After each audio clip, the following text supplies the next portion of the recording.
দেশ ও প্রবাস থেকে যে ভিডিওটি দেখছেন আপনাকে ধন্যবাদ। আমাদের ইউটিউব চ্যানেলে আপনাকে স্বাগত। ভিডিওটি প্রথম থেকে শেষ পর্যন্ত দেখবেন, আশা করি ভালো লাগবে। ভিউয়ার্স, তাহলে চলুন প্রতিবেদনটি শুরু করা যাক।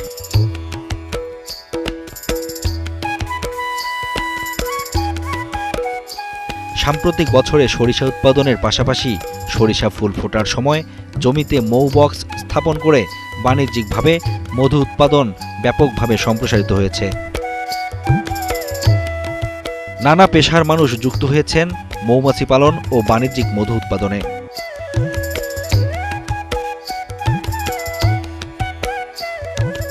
দেশে প্রায় 20,000 মৌখামার রয়েছে, যার সিংহভাগ ভ্রাম্যমাণ মৌখামার।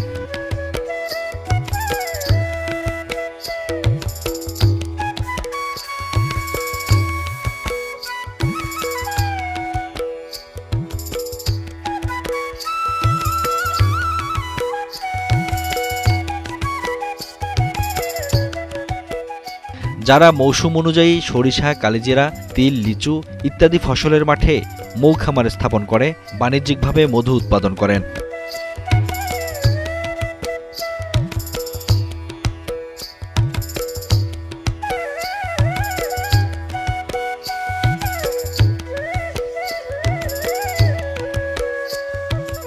আমরা মূলত মধুটা যখন তাদের থেকে কালেকশন করি আমার সিলেক্টেড ফার্মার থেকে, ডেফিনেটলি আমরা শুধু ময়েশ্চারটা চেক করি মাঠ থেকে, এবং সম্ভব হলে আমরা এইচএমএফটাও দেখি। ময়েশ্চারটা আমরা বেশি দেখি। তো আমরা এই মুহূর্তে যে খামারে যেসব হানি আমাদের এই বছর যে উৎপাদন হচ্ছে এই নতুন মধুগুলা, আমরা ম্যাক্সিমাম খুব ভালো মধুর গ্রেড খুব ভালো পাচ্ছি। আপনার সরিষা মধুর মধ্যে 22-23 পর্যন্ত আমরা ময়েশ্চার পাচ্ছি। এবারের মধুর মান ভালো হচ্ছে এবং আবহাওয়া খুব ভালো আমাদের ফেভারে আছে ইনশাল্লাহ। তা আমরা যদি মনে করি যে না, এই যে এই উল্লাপাড়া জোন থেকে আমাদের যে পরিমাণ খামারিরা বসছে তার থেকে 500 টন মধু অনায়াসে কালেকশন করা সম্ভব ইনশাল্লাহ, এই শুধু উল্লাপাড়া থেকে।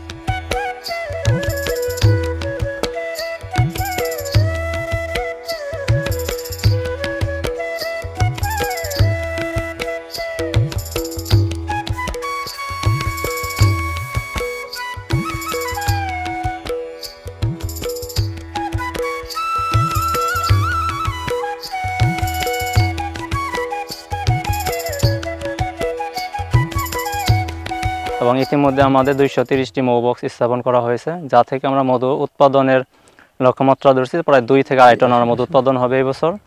এবং আমাদের মৌ খামারে প্রতি বছর এখানে আসেন এবং আমরা সর্বাত্মক সহযোগিতা করে থাকি তাদেরকে, এবং তারা কোনো সমস্যায় পড়লে আমাদের সেটা শেয়ার করে, এবং আমাদের উপর সহকারী কৃষি কর্মকর্তা সহ আমরাও তাদের এগুলো মনিটরিং করি, এবং আমরা তাদের যে কোনো সমস্যা ফেস করলে সেটাগুলো আমরা সমাধান করার চেষ্টা করি। আগে একটা কৃষকের একটা ভ্রান্ত ধারণা ছিল যে এই মৌ খামারে মধু খেতে বসাইলে তাদের পরাগণের সমস্যা হয়, তাদের ফসলের উৎপাদন কমে যাবে, এইরকম তাদের ভুল ধারণা ছিল। তো পরবর্তীতে আমরা বিভিন্ন ট্রেনিং, আমাদের মাঠ দিবস, আমাদের উঠান বৈঠকের মাধ্যমে এই কৃষকদের সাথে এই বিষয়গুলো তাদের শেয়ার করি, যে আসলে এগুলোতে আমাদের ফসলের উৎপাদন আরও বাড়ে এবং আমাদের পরাগণে সহায়তা করে এই মৌমাছি, যার কারণে আমাদের উৎপাদন বাড়বে। সুতরাং এটাতে আমাদের কোনো ক্ষতি হবে না। আপনারা আমাদের মৌ খামারে আসলে যাতে বাধা না দেন সেই বিষয়ে আমরা তাদেরকে সতর্ক করি এবং পরামর্শ দিয়ে থাকি।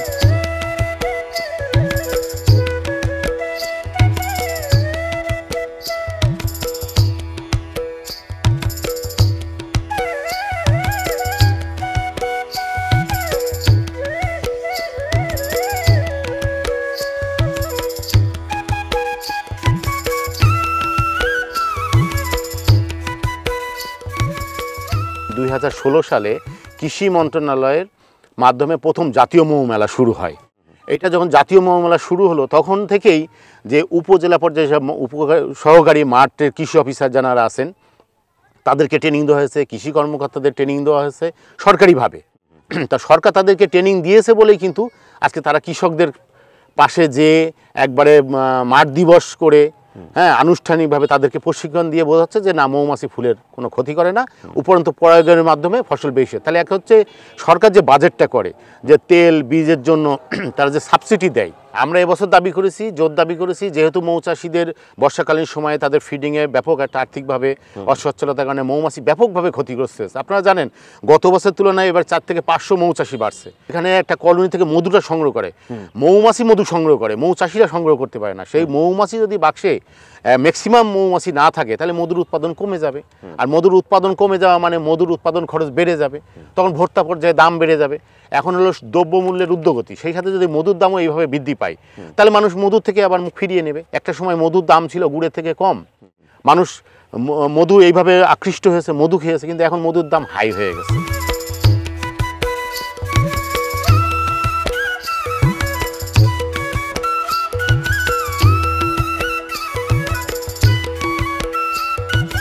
এক একটা বক্সে তাও 20 থেকে 25 কেজি মধু হবে। আর আপনার মোটামুটি 200 প্লাস আছে, আপনার 6 থেকে 7 টন মধু আমরা ইনশাল্লাহ এই সরিষার মাঠ থেকে আশাবাদী ইনশাল্লাহ পাবো। বাংলাদেশের তাপমাত্রা এবং পরিবেশের সাথে আমরা ওই আধুনিক বক্সটার চেয়ে আমরা এই বক্সে মধু উৎপাদনটা ভালো হয় এবং মৌমাছিও ভালো থাকে, এই জন্য আমরা এই কাঠের বক্সই ব্যবহার করি। আমরা উল্লাপাড়া উপজেলায় মুহূর্তে 100-র অধিক খামারি আছে, 1000 প্লাস খামারি আছে।